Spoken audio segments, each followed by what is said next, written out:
handle on what those are, because a lot of people just don't know. You Yep. know? It's amazing to me how many people don't know, and it's only amazing to me because I've been around this damn industry since before there was one.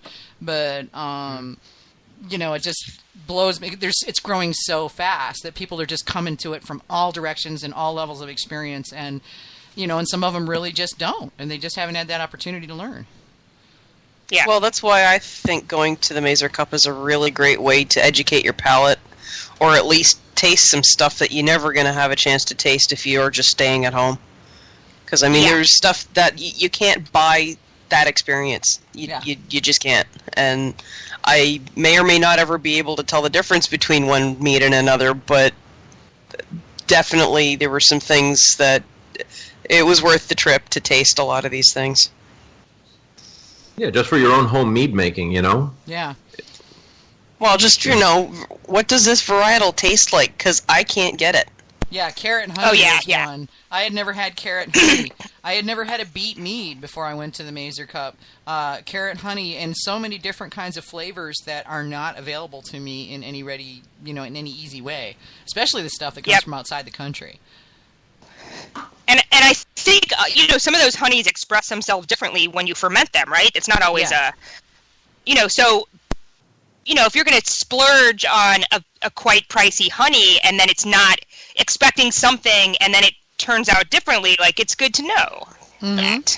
So, I agree. Yeah, I mean, you were talking about beets earlier, and I was over here wrinkling my nose because in their food form, I hate beets. I hate them pickled, I hate them raw, I hate them cooked, I hate them boiled, I hate them, period. I hate the smell. They make me nauseous. Don't like them, but I like beet meats. I don't like them, Sam I Am. They're awful. But I love beet meats, and I've had 2 or 3 beet meats now, and they've been like, wow, that's amazing, you know. So, I mean, they ferment up completely different than they do when they're food, you know. Yes.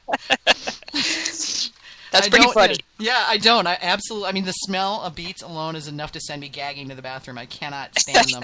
And it goes back. It's one of those, okay, you know how everybody who's ever been to, like, a college party or any other kind of party where you OD'd on a particular type of alcohol and now you can't touch that stuff anymore? Yep. Yeah, this goes back to childhood when they would make me eat those damn diced canned beets that they had in the cafeteria at school. They would force me to eat them. I like beets, and those are gross. Can't stand them. They are gross, but to this day, the very smell of beets in any way, shape, or form makes me nauseous because of that. You know, I'm the same way with liver for the same reasons. You know, so yeah, and you know, so when somebody handed me a beet mead because they all knew I hated beets, you know, it was like I took a sip and I loved it. It was day glow pink, like glow in the dark pink. It was hilarious, and I took a sip of it and was like, "This is amazing. What is it?" And they're like, "It's beet mead, Vicky." Ha ha ha ha. You know, so I was like, "This is great. Did it meddle?"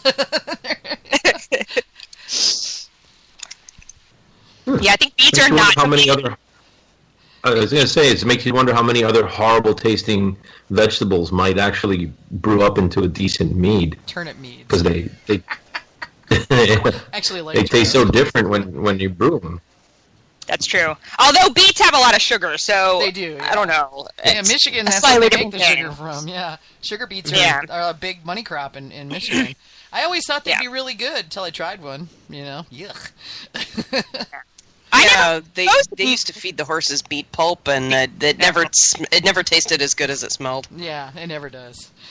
I never was exposed to beets as a kid, so I was like, I was always hesitant. But I don't know, roasted beets though are absolutely delicious.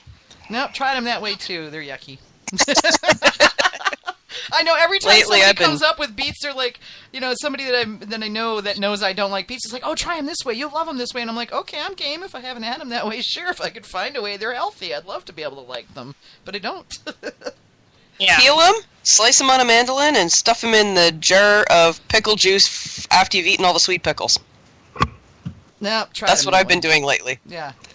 And I've actually got a friend who loathes beets because he loathes beets and really hates pickled beets, and he eats them. Oh, really? Well, yep. Give it a try.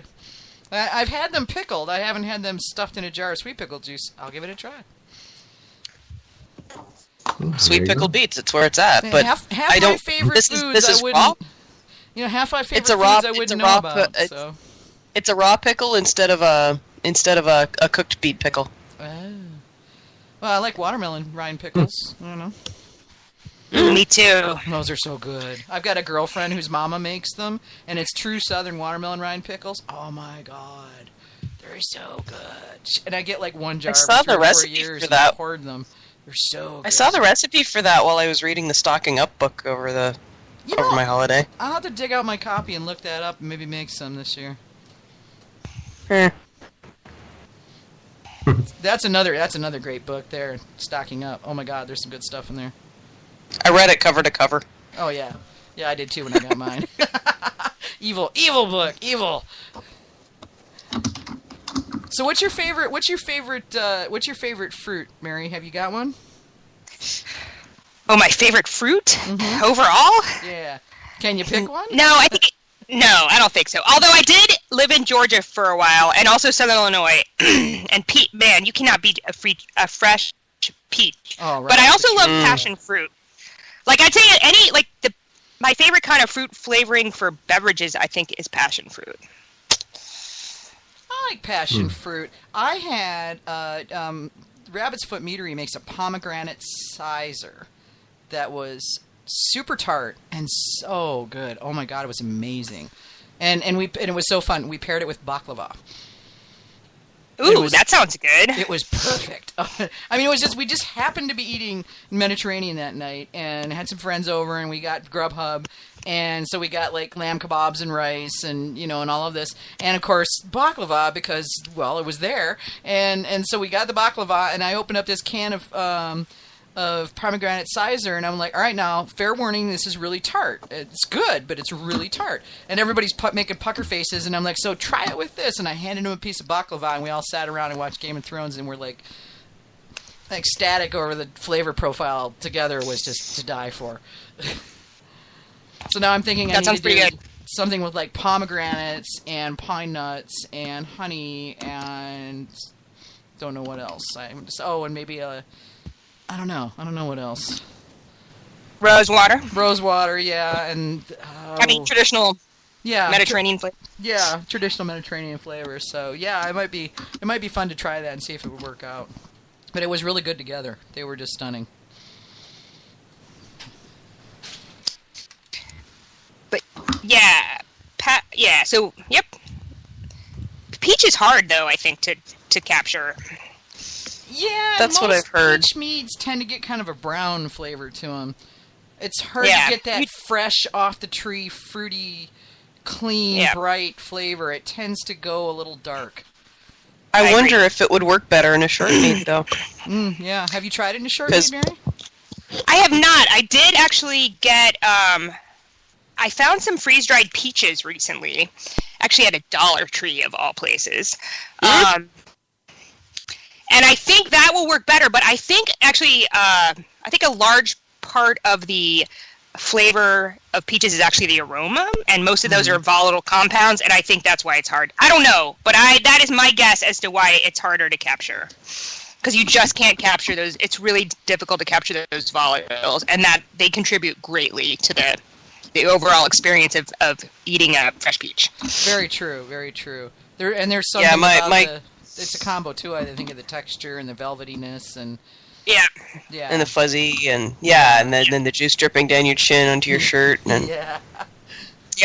I don't know. I've never tried fermenting peaches because I can't keep them in the house long enough. Once they're ripe enough to eat, I will just eat the whole basket. So. I would go to South Carolina because I'm about 3 hours north of South Carolina, 3.5 hours north, and I'd be going down to visit a friend in South Carolina or Atlanta, and there's this town called Gaffney, where incidentally the water tower is painted like a giant peach, and unfortunately, I've been through there before. That's the one where it looks like they're mooning the highway. That's the one. Yeah. Yes. Yeah. Well, anyway, there's this place called. There's this place in Gaffney, and you can't miss it. There's signs on both sides of the road. It's like south of the border; they're everywhere. And it's basically a peach company that's a peach orchard. They have zillions of peach trees, and they sell peach cider. And so, rather than work with fresh peaches, I was buying the cider. And so it's just peach juice, basically. Peach juice, yeah. They call it peach cider, yeah. but so there's no alcohol in it. But it's just peach juice, and so you just buy these gallon jugs, these sealed gallon jugs of peach juice, and it works really great. The hard part is making sure you don't get that oxidation. Peaches oxidize like nobody's business. Oh, yeah. And you always get that oxidative note in there. So if you can do it, and I would think if you were to do it, like, say, in a chest freezer or something where there's not a whole lot of ambient oxygen just floating about, it might be easier to not have that happen. I always was doing it in a 5-gallon jug or bucket, and yeah, I got it airlocked, but you still... It doesn't take much, and I think a lot of it is just like being out, even though if it's covered. Yeah, and I think, because I bet, you would either ferment it in a container you buy it in, especially if it's glass, or, rack gently, and if you have a kegging setup, you can just, purge it with purge the top with CO2 before you put your airlock on. Mm-hmm. Yeah, actually, what I might do next time I go down there is buy a couple of those 1-gallon jugs, pour off enough peach juice to drink, and then just ferment the rest. Oh yeah, definitely. Yeah, and just do that because I've been trying to get like kind of a peach pie mead, and that oxidation, it can be good. I mean, it's not a bad thing. It actually makes for a more complex and interesting mead in a lot of cases. But if you're going for that straight up fresh, juicy summer peach right off the tree flavor, that takes away from that. Yeah, definitely.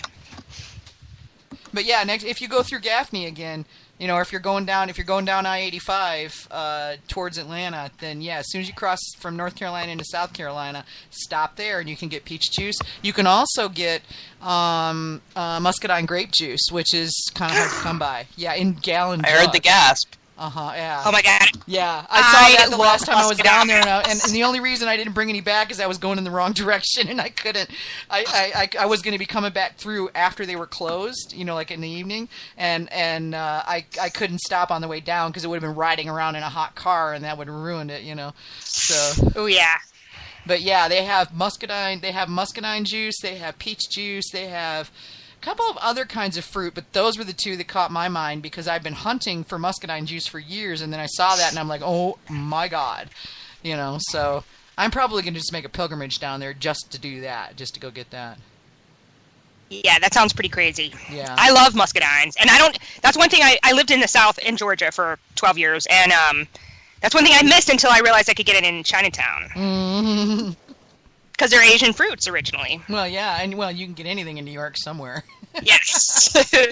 I learned that one. It's like, well, that's what you said. Like, there's weird things that are hard to find. Yeah. You can find everything, Anyway. Well, the grapes literally grow everywhere in North Carolina. I mean, half the wineries in North Carolina are muscadine wineries. But the problem is finding juice.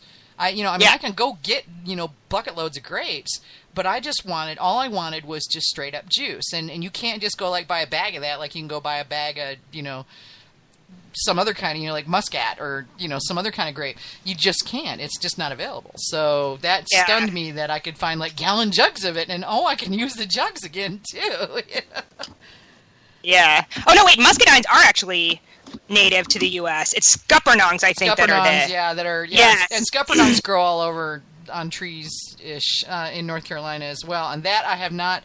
No, wait, I did see scuppernong juice at that same place. And that's also native. What are the ones that I buy? There's some that I could buy in Chinatown. I wonder what they are. But they're very similar. Yeah. Those really thick yeah, like grapes, the thick skin and that sweet kind of, like that almost... It's almost like a perfume. I think it's like a perfumey quality to the inside. Or, yeah. Yeah, definitely. But yeah, if you're going down that way, that's where you can get it. Mm-hmm. That might be a good excuse. Yeah, there you go. And if you do go through that way, you better let me know because I live not far off of I-85 and not outside Raleigh. Yeah. I also I have a huge soft spot for boiled peanuts. That's Georgia. Which I have to make if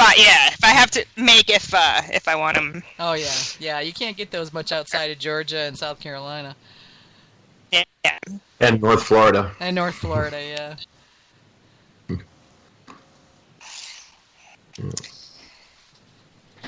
But yeah, that's that. Now you've got me thinking, and my list is getting longer and longer and longer of all these different things.